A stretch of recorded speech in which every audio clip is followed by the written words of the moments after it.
구슬치기, 가지치기 이런 치기는 들어봤어도요. 참 해괴 망측한 치기가 다 있습니다. 홍순빈 아나운서. 네, 조심스럽게 후진하던 차량 앞부분에서 갑자기 펑 하는 소리가 들려서 운전자도 많이 놀랐다고 하는데요. 네. 이 차량 주변에 있던 행인의 모습이 굉장히 석연치 않았습니다. 허허. 어떤 사고인지 확인해 보도록 하겠습니다. 네.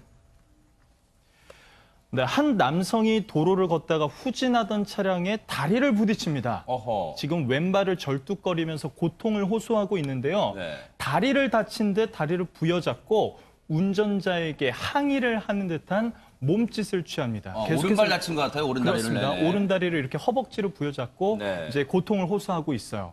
그러니까 뭔가 좀 도로에서 충돌 사고가 난 것 같은데요. 이게 어떤 상황인지 좀 구체적으로 보기 위해서 도로에 설치된 CCTV를 한번 확인해 보도록 네네. 하겠습니다. 이거 잘 보이네요. 네. 정면에 흰색 차량이 출발하죠. 네. 왼쪽에 보행자가 따라가는데 네. 이때 사고가 난 겁니다. 어허. 그런데 저 보행자의 모습을 좀 자세히 보니까 어허. 다리를 쭉 뻗는 모습이 뭔가 좀 석연치 않습니다. 아하. 수상해 보이는데요. 사고 후에는 운전자에게 돈까지 받아냈다고 하는데 아하. 알고 보니까 이런 범행을 저질러서 상습적으로 돈을 받아낸 일명 상습적으로 돈을 받아낸 범인이었습니다. 아하. 김복준 의원님, 예. 이 장면에서는 차량 블랙박스에는 잘 안 나타났지만 진짜 네. 홍순빈 아나운서 설명처럼 멀리서 잡힌 CCTV를 보니까 아니 그 무슨 쇼트트랙에서 마지막 결승선에 발 집어넣는 것처럼 쑥 집어넣는 게 보였습니다. 이게 이제 그동안 우리가 그 손목치기는 많이 방송했죠. 아하. 제가 지나가는 차량한테 손을 그 백밀러 같은 데서 탁 대가지고 퍽 소리 나면은 예, 예. 뭐 손 부여잡고 이래가지고 네, 손목치기 이랬죠. 했잖아요. 네, 네. 이건 이제 이른바 발을 집어넣어서 타이어나 그 타이어에 있는 그 캡을 퍽 차가지고 소리 나게 하면서 어허. 쩔뚝거리는 네. 이른바 얘기하는 발목치기입니다. 저게. 발목치기예요 이게. 이 경찰에서는 저걸 발목치기라고 아, 일반적으로 네. 얘기하는데요. 이게 지난 1월 14일 날 오전 8시 45분경에 이제 중량구에 있는 그 중량천로에서 발생했던 일인데요. 네네. 50대 남성입니다. 네. 그래서 이제 아마 이 주차하기 위해서 이렇게 뒤로 후진하는 차 일부러 이제 선정해가지고 쓱 다가가서 아무래도 후진하는 차가 시야가 좁죠. 그러겠네요. 다가가서 이제 네. 그 차량 그 뒷바퀴라든지 앞바퀴에다가 네. 발로 일부러 차는 거예요. 그래 아하. 이거 차야지 소리가 나거든요. 펑 하고. 그래야지 이 운전자가 이 뭐 접촉이 있었구나 하고 인식할 수 있지 않습니까? 네. 그리고 나서 쩔뚝쩔뚝 하고요. 네. 저 사람 내가 보니까 나름대로 저 수법 조사해야 될 것 같아요. 아하. 저 손에 들고 있는 소품 보세요. 네. 무슨 그 서류 같은 거를 일부러 들고 있어요. 네. 그러니까 마치 어떤 그 일상 그 볼일을 보러 가는 사람처럼 서류 봉투 같은 거 들고 있거든요. 아하. 나름대로 이제 그 범죄자들의 소품이라고 우리가 얘기하는데 네. 소품 들고 아주 그럴듯하게 교통사고를 이제 위장한 건데 네. 보험사로부터 450만 원을 이야. 받아 챙겼다고 합니다. 네. 지금 김복준 의원님 말씀처럼 서류를 들고 있기 때문에 내가 지금 급히 길을 가는 길에 지금 당신이 나를 차로 치인 거 아니에요? 라고 말하면 운전자 입장에서는 좀 꼼짝없이 당할 수밖에 없을 거다 이런 생각도 해보는데요. 경찰도요. 이 사람 이 수법을 찾아내서 이 적발하기가 쉽지는 않았을 것 같은데 경찰 얘기 들어보시고 이어가 보도록 하겠습니다. 피의자는 그 고의 사고를 낸 뒤 그 사고 현장에서 운전자들에게 지금 몸이 괜찮다. 나중에 보험사 해달라, 접수해달라라고 요구하면서 그 현장을 이탈했고 보험사 및 경찰 등 그 수사기관의 고의 사고 의심을 피하는 수법으로 사용했으며 그 발각되기 두려워서 우선은 현장을 이탈하는 게 중요한 것입니다.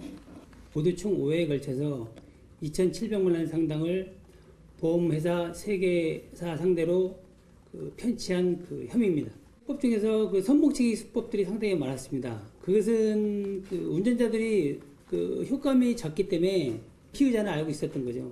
그래서 효과음을 더 내기 위해서 뭐 발로다가 그 좌측 바퀴나 휀다, 그 범퍼 등을 차면 큰 그 효과음이 나타나니까 그 피해자들이 이 사고 난 것을 인지하기 위해서. 진짜 그러겠네요. 여러분 운전해 보시면 다 아시겠지만 조그만 게 운전 중에 부딪혀도 소리가 느껴지니까 이걸 발로 뻥 찬다고 생각해 보세요. 그러니까 운전자 입장에서는 얼마나 큰 소음, 충격으로 다가왔겠어요. 박성배 변호사님, 정말 이런 쪽으로 범죄 쪽으로는 정말 잔머리가 잘 돌아갑니다.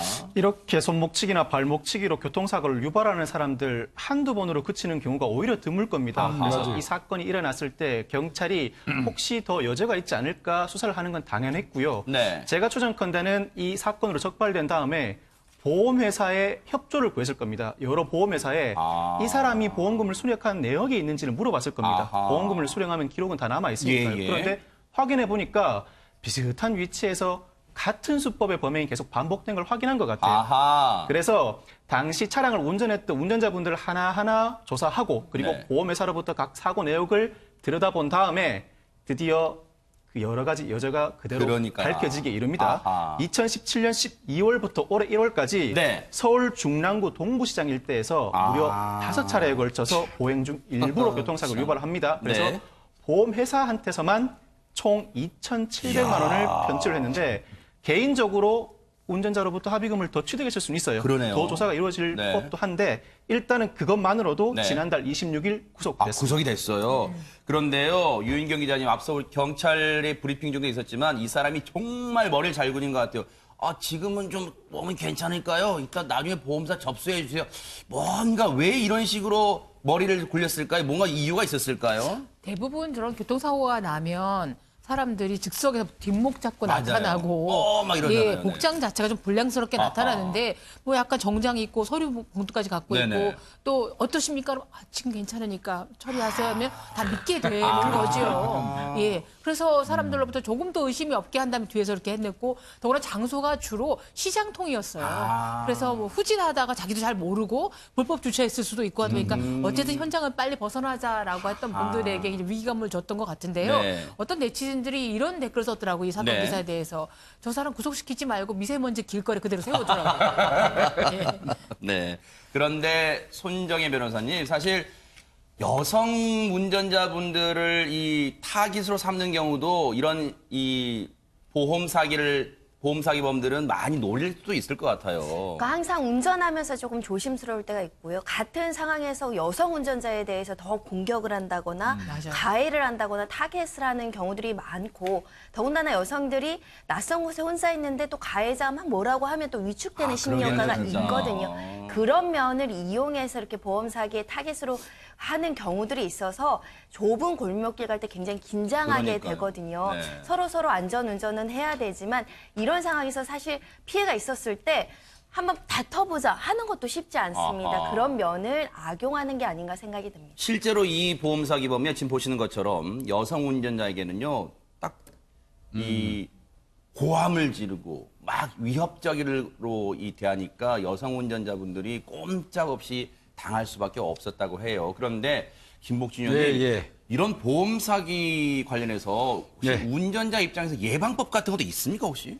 이거는 저는 꼭 이렇게 권해드리거든요. 네. 저 뭐 집사람한테도 이런 얘기를 하는데 네. 아무리 경미한 사고라고 하더라도 네. 현장에서 직접 합의하는 건 안 맞아요. 그래요?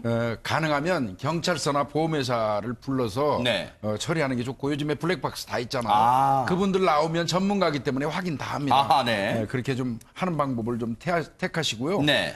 그나마 이제 이분 같은 경우는 뭐 음주운전한 것도 아니고 일방통행도로에서 교통 위반한 것도 아니기 때문에 그러니까 이제 그 따질 수 있는 분들이거든요. 아하. 근데 그렇게 못하는 분들은 일방통행에서 신호 위반하고 그냥 나온 분들, 역주행한 사람들, 네네. 혹은 음주운전하신 분들, 혹은 면허시험장 주변에 차 끌고 가고 아직 면허도 안 땄는데 차 세워놓은 무면허자들이 있어요. 아하. 그런 분들만 특별히 노려가지고 저렇게 부딪히면 의심이 가도 본인이 잘못했기 때문에 그들이 달라는 대로 다 줘야 돼요. 그러네요. 이런 거 특히 조심하셔야 돼요. 그러네요. 정말로 이 꿀팁을 정말로 알짜배기 팁을 김복준 의원님이 주신 것 같습니다.